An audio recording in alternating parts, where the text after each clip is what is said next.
तो दोस्तों, आज की सबसे बड़ी और शायद कह सकते हैं कि इतिहास की सबसे धमाकेदार खबर लेकर हम आपके सामने आए हैं।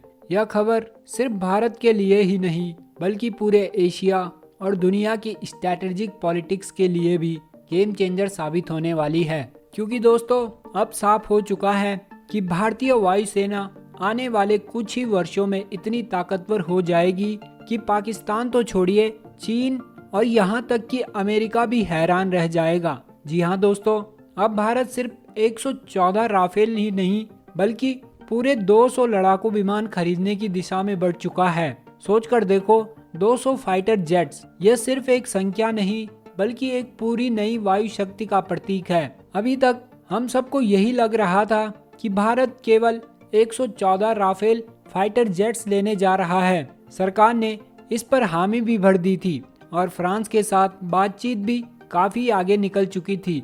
यहाँ तक कि कई डिफेंस एक्सपर्ट्स ने यह कहना शुरू कर दिया था कि बस अब डील साइन होने वाली है और जल्द ही राफेल भारत आना शुरू हो जाएंगे। लेकिन दोस्तों, जो खबर अब आई है उसने सबको हिलाकर रख दिया है, क्योंकि यह सिर्फ राफेल तक सीमित नहीं है बल्कि रूस के साथ भी भारत एक बड़ा कदम उठाने जा रहा है। दोस्तों, आपसे एक पर्सनल रिक्वेस्ट है, अगर आपने अभी तक हमारे फाइनेंस चैनल को चेक नहीं किया, प्लीज चेक दिस चैनल, क्योंकि यहाँ पर हम फाइनेंस से रिलेटेड बातें करते रहते हैं जो कि आपके फाइनेंशियल फ्रीडम की जर्नी में काफी इम्पोर्टेंट होती है। So make sure to subscribe the book reads. दरअसल रूस की एक खास टीम पहले से ही नासिक स्थित हिंदुस्तान एरोनॉटिक्स लिमिटेड यानी HAL की फैक्ट्री का निरीक्षण करने की तैयारी कर चुकी है। यह निरीक्षण इस बात का साफ सबूत है कि भारत रूस से अगली पीढ़ी के लड़ाकू विमान लेने की दिशा में कदम बढ़ा चुका है। और यहाँ बात हो रही है सुखोई 57 की, जिसे आप Su-57 के नाम से भी जानते हैं। यानी अब हमारी वायुसेना में 114 राफेल के साथ साथ करीब 60 Su-57 भी शामिल होने वाले हैं। अब सोचो, पहले ही भारत ने अपनी नौसेना के लिए 26 राफेल का ऑर्डर दे दिया है। वह डील पूरी भी हो चुकी है। इसे जोड़कर देखें तो भारतीय वायुसेना और नौसेना मिलाकर लगभग 200 नए आधुनिक फाइटर जेट्स प्राप्त करने वाली है।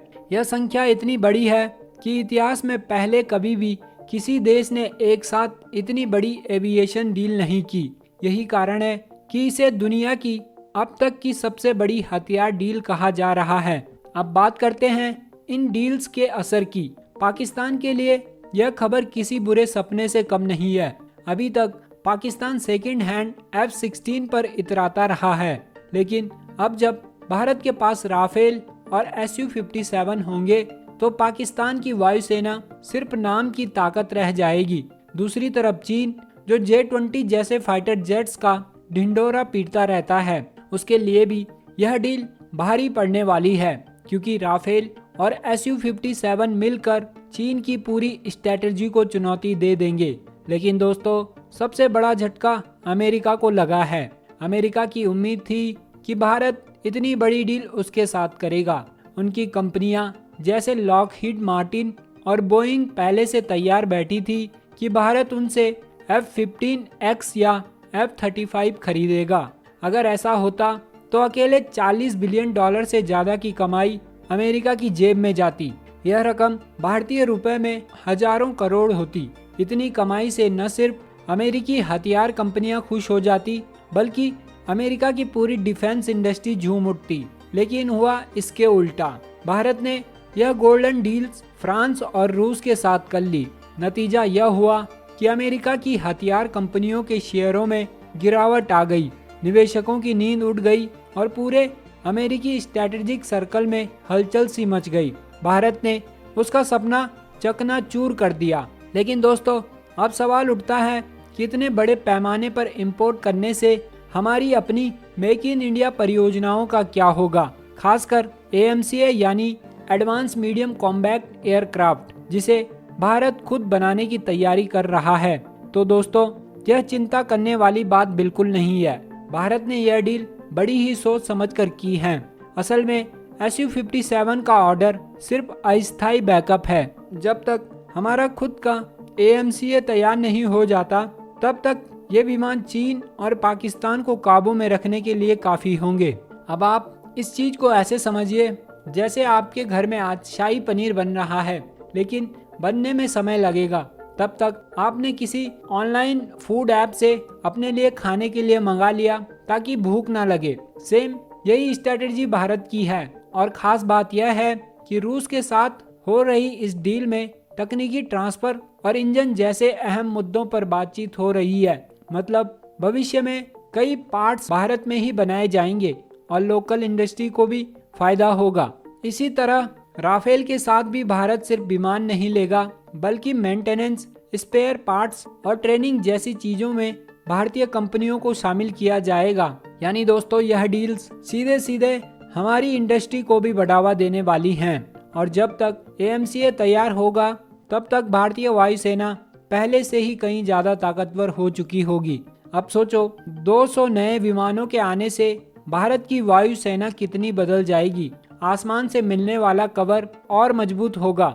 नौसेना के पास पहले से 26 राफेल होंगे। थल सेना को भी इसका फायदा मिलेगा, क्योंकि जब आसमान सुरक्षित होगा तो जमीन पर लड़ाई आसान हो जाएगी। यह पूरा पैकेज भारत की सामरिक शक्ति को एक नई पहचान देगा। और सबसे बड़ी बात यह है कि भारत अब किसी एक देश पर निर्भर नहीं रहेगा। फ्रांस से भी तकनीक आएगी, रूस से भी विमान आएंगे और अपनी AMCA परियोजना पर भी काम चलता रहेगा। यानी दोस्तों, भारत ने एक ही चाल में 3 मोर्चे मजबूत कर लिए। यही कारण है कि इस डील से सबसे ज्यादा बेचैनी पाकिस्तान और चीन को नहीं, बल्कि अमेरिका को हो रही है। क्योंकि अमेरिका जानता है कि अगर भारत इतनी ताकतवर वायुसेना बना लेगा और साथ ही अपनी खुद की तकनीक भी तैयार कर लेगा, तो आने वाले वर्षों में वह उसके हथियार बाजार का सबसे बड़ा ग्राहक खो देगा। तो दोस्तों, यह सिर्फ एक डील नहीं, बल्कि भारत की रणनीतिक सोच, भारत का विजन और भारत का आत्मनिर्भर भविष्य है। आने वाले समय में राफेल, Su-57 और AMCA मिलकर भारतीय वायुसेना को उस ऊंचाई पर ले जाएंगे जहां से दुश्मन सिर्फ नीचे देखेंगे। तो दोस्तों, अब आप समझ ही गए होंगे कि यह सिर्फ एक डिफेंस डील नहीं, बल्कि भारत की ताकत, भारत की दूरदृष्टि और भारत का आने वाला भविष्य है। जब 200 से ज्यादा आधुनिक लड़ाकू विमान हमारी वायुसेना का हिस्सा बन जाएंगे, तो दुनिया की कोई भी ताकत हमें आंख दिखाने की हिम्मत नहीं कर पाएगी। पाकिस्तान तो इस खबर से पहले ही बौखला चुका है और चीन भी अब यह सोचने पर मजबूर है कि आखिर भारत को कैसे रोका जाए। लेकिन दोस्तों, असली झटका तो अमेरिका को लग चुका है, क्योंकि उसने कभी सोचा भी नहीं था कि भारत उसके बजाय रूस और फ्रांस पर इतना बड़ा दांव खेलेगा। आने वाले वर्षों में हमारी वायुसेना न सिर्फ आसमान में राज करेगी, बल्कि हमारी नौसेना और थल सेना को भी इसकी सीधी ताकत मिलेगी। और जब हमारा खुद का AMCA मैदान में उतरेगा, तो पूरा खेल ही बदल जाएगा। तो दोस्तों, आपके हिसाब से क्या यह फैसला भारत के लिए इतिहास बदलने वाला कदम साबित होगा? क्या यह वही पल है जब भारत ने साफ कर दिया कि अब वह किसी एक देश पर निर्भर नहीं रहेगा और अपनी राह अब खुद बनाएगा? अपनी राय हमें दोस्तों कमेंट में जरूर बताएं। अगर आपको यह वीडियो पसंद आई है, प्लीज़ लाइक द वीडियो। अगर आपने अभी तक चैनल को सब्सक्राइब नहीं किया, please subscribe to the channel. हम मिलते हैं आपको नेक्स्ट वीडियो के साथ। तब तक के लिए जय हिंद, जय भारत।